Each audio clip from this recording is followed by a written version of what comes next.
Eiffel Tower. Eiffel Tower. Focus question. Focus question. What makes the Eiffel Tower an appealing landmark to visit?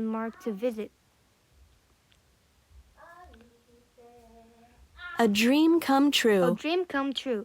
Over 125 years ago, four men had a wild idea. They wanted to build the tallest structure in the world, one that would measure 300 meters, 984 feet, in height.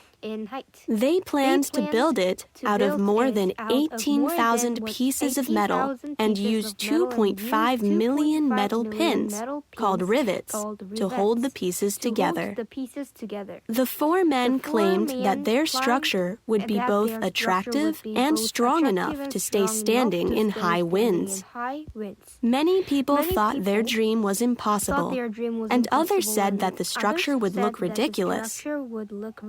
That structure was neither impossible nor ridiculous. Today, it's one of the best-known and most loved landmarks in the world. It's the Eiffel Tower.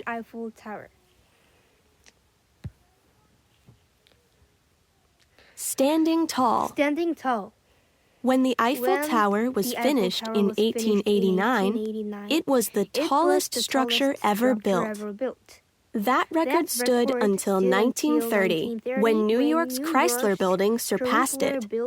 Since then, a handful of other buildings have claimed that honor. Even so, the Eiffel Tower is quite remarkable.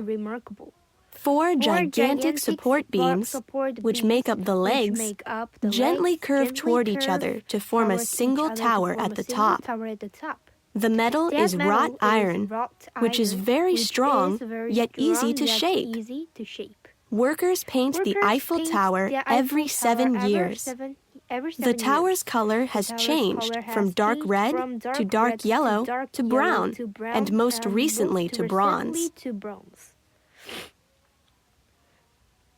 Towering above Paris, the Eiffel Tower is in Paris, the capital of France. It was built for the 1889 World's Fair, which marked the 100th anniversary of the French Revolution. The tower is on the south bank of the Seine River, at one end of a large park called the Champ de Mars.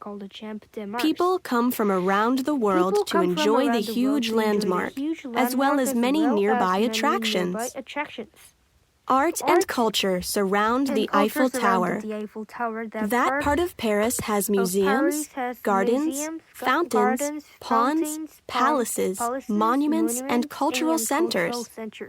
Upscale hotels, restaurants, and stores are also found in the area. Old and new blend together, and the Eiffel Tower rises above it all. A bold dream. The Eiffel Tower was named for Gustave Eiffel, Eiffel in French, a French civil engineer who had worked on the Statue of Liberty. However, the original drawings for the tower were the work of Maurice Quéclin and Émile Nouguier, the chief engineers for Eiffel's company. They entered the tower's design in a contest for a decorative structure for the 1889 World's Fair. They designed a very tall tower made of four slightly curved iron beams, constructed of crossed metal strips called latticework. Horizontal metal beams would join the four main beams along the four sides of the structure. Eiffel's company already knew how to build tall bridges. However, building a structure 300 meters, 984 feet tall, would be a daring achievement. They brought in a French architect named Stéphane Sauvestre to make sure the tower would be attractive as well as structurally solid. Their design was chosen over 106 other projects, and construction soon began.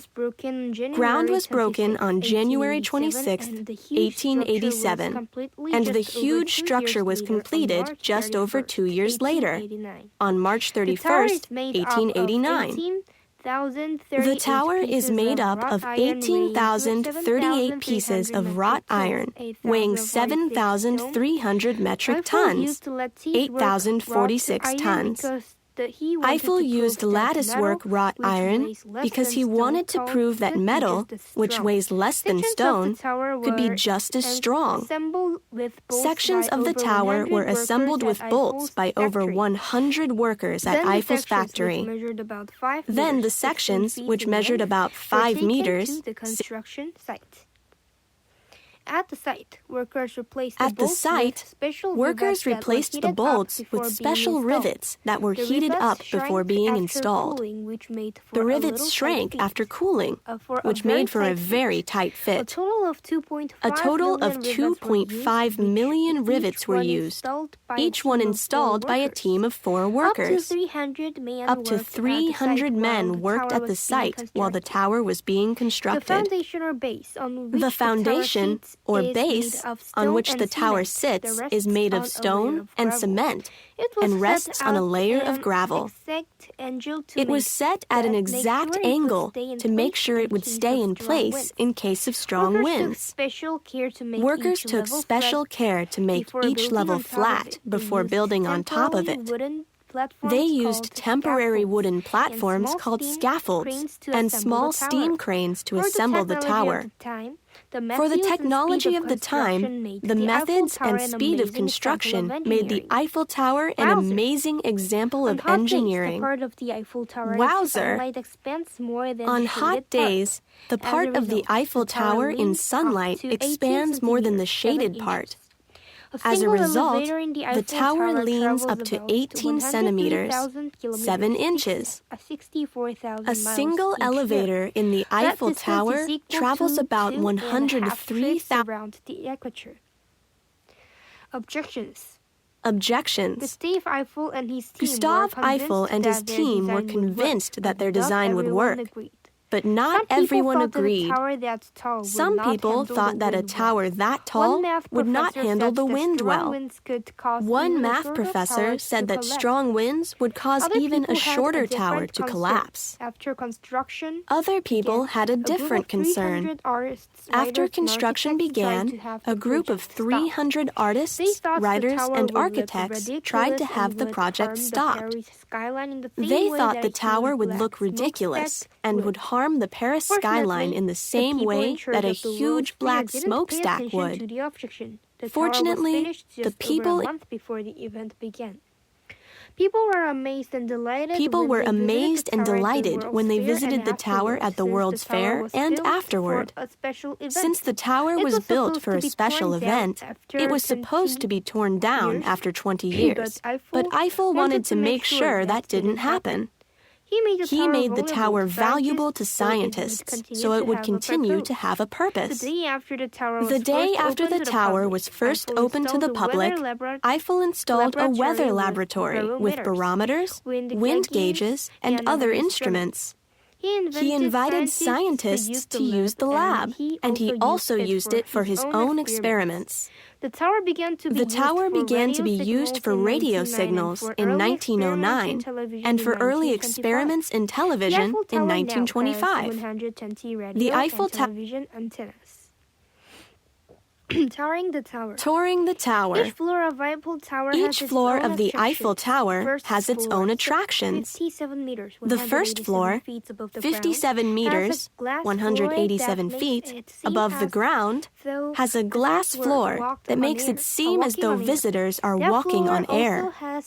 That floor also has interactive displays about the tower and shows with views of the city projected onto 3 walls.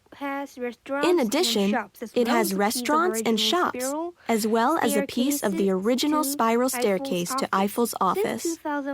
Since 2004, the first floor has also featured an ice skating rink every winter. The second floor, 115 meters, 377 feet high, has souvenir shops, restaurants, and story windows that describe the tower's.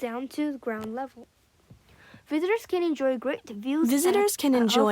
views of the Eiffel Tower from many different angles by riding in a glass elevator. At the top, 276 meters, 906 feet above the ground, is a stunning view of Paris. Two levels, one covered and the other uncovered, allow people to enjoy the view day or night in any weather. Gustave Eiffel's restored office is also on the top floor, as well as panoramic maps with directions and distances to other big cities. All 3 floors of the outstanding photos.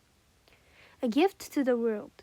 A gift to the world. If Gustave Eiffel and his team were alive today, they would no doubt be pleased that their engineering wonder has brought so much joy to people around the world.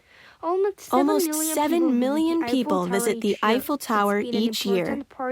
It's been an important part of the plot in dozens of novels and movies, and it has inspired over 30 replicas. The tower is also the site of dazzling light and fireworks shows, including an amazing one to celebrate the beginning of the year 2000. If you're lucky enough to travel to Paris, you can't possibly miss seeing this famous landmark, which is visible from nearly every part of the city. It continues to soar over Eiffel intended.